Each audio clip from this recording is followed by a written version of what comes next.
This is Jim Fetzer from James Fetzer News with my very special guest, Dean Hartwell, author of Dead Men Talking.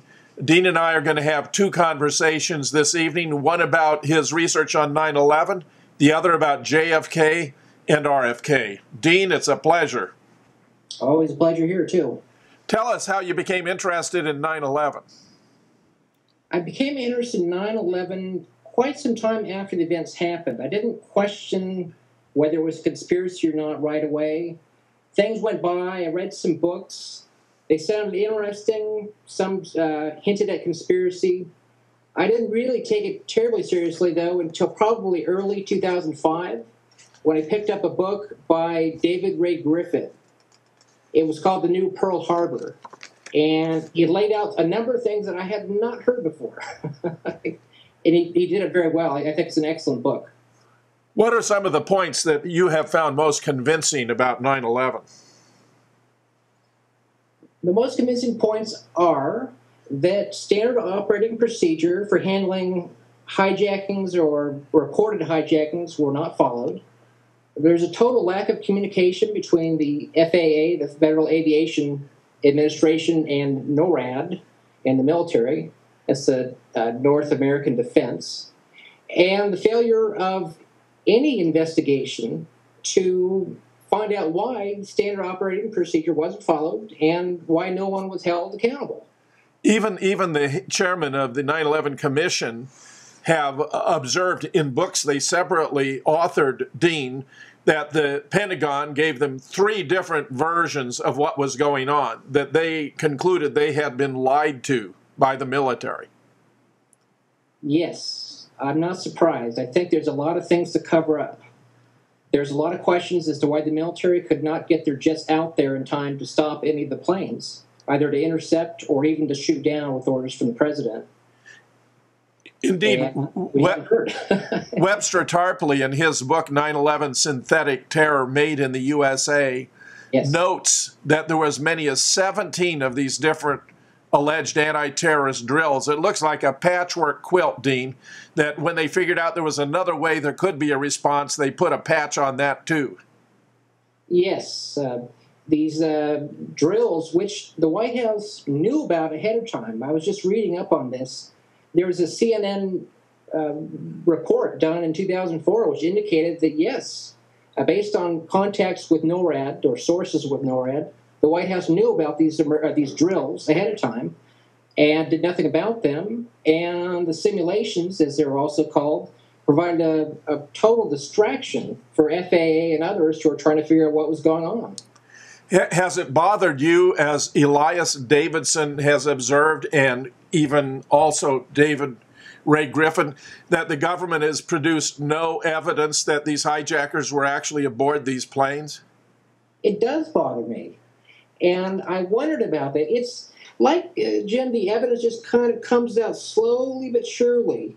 One key piece of evidence that I pointed out in my book is that at least seven of the so-called 19 hijackers are reported by name and by other ways of identification as still being alive now. That's right.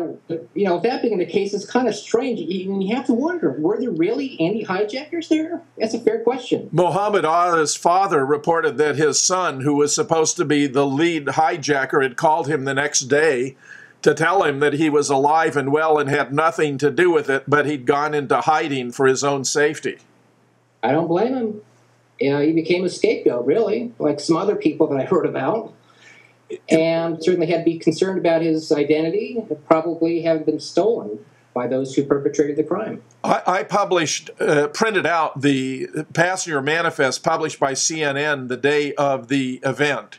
And it was interesting, Dean, that not only were there no names of any alleged Islamic hijackers, there were no Arabic names at all. No, none at all.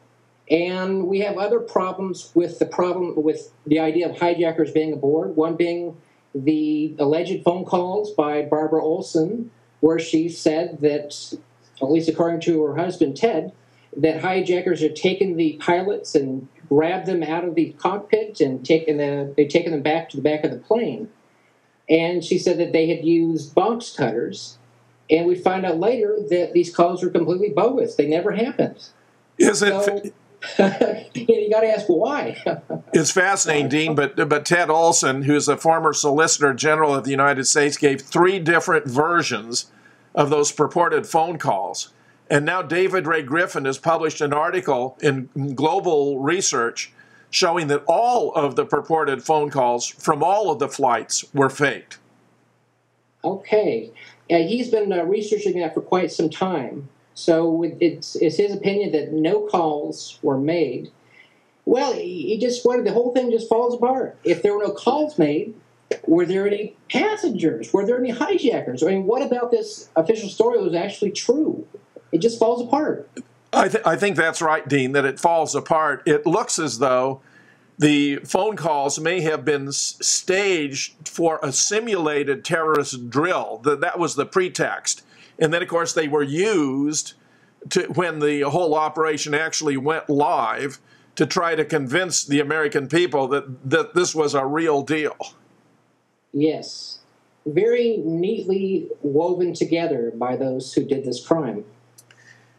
You're probably aware that pilots for 9/11 Truth obtained the black box data provided by the NTSB, the National Transportation Safety Board, for Flight 77, which purportedly hit the Pentagon, coming in at an acute angle about 500 miles an hour, just barely skimming the ground.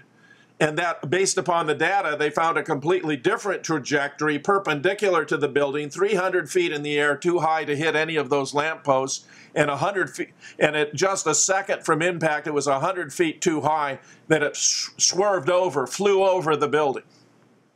Yes, and that's an interesting point because there were eyewitnesses. In fact, I've received emails from people who swear they saw a plane hit the building. Now, I wonder if the plane instead went over the building, could it have been perhaps an optical illusion or something the person couldn't quite see clearly? When you mentioned the other information that you did, it's pretty clear, again, we just weren't told the truth about this, and it leaves it wide open as to what truly happened.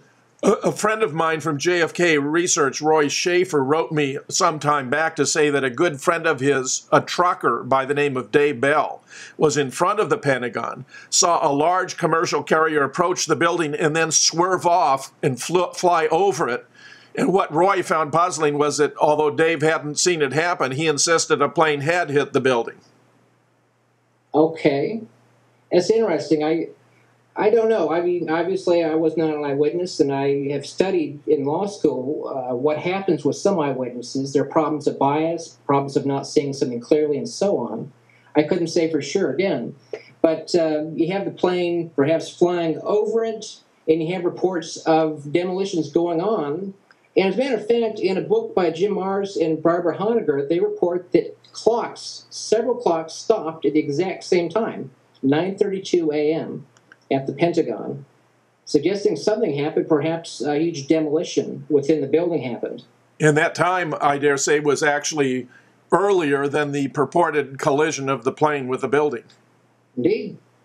It's also the case that a plane at 500 miles an hour could not be barely skimming the lawn with its engines hanging down because it's aerodynamically impossible. The closest, because of what's known as ground effect, the accumulation of compressed gas beneath the fuselage, the closest such a plane could get to the ground would be about one wingspan or about 60 feet. So the official account, Dean, is not even aerodynamically possible. No, and then you've got these so-called hijackers who apparently received some training, but Hans Unger was reportedly a terrible pilot, according to those who trained him, and he's the one that supposedly flew the plane into the Pentagon. How does that happen? One more observation that goes along with no proof that the hijackers were aboard the plane and that the phone calls all were faked comes from Colonel George Nelson, U.S. Air Force retired, an air crash investigator who observes that not one piece of uniquely identifiable part from any of those planes has ever been produced by the government. Yes, I've heard about that. I've heard about the lawn scene and people looking quite earnestly for evidence of an airplane. And I believe David Ray Griffin has talked about the possibility of some parts being brought out later I believe that's what he said. They weren't there to begin with, Dean. It was a clear, unblemished lawn. I want to thank you for being my guest today on James Fetzer News. Thank you, Dean Hartwell. Thank you, Jim.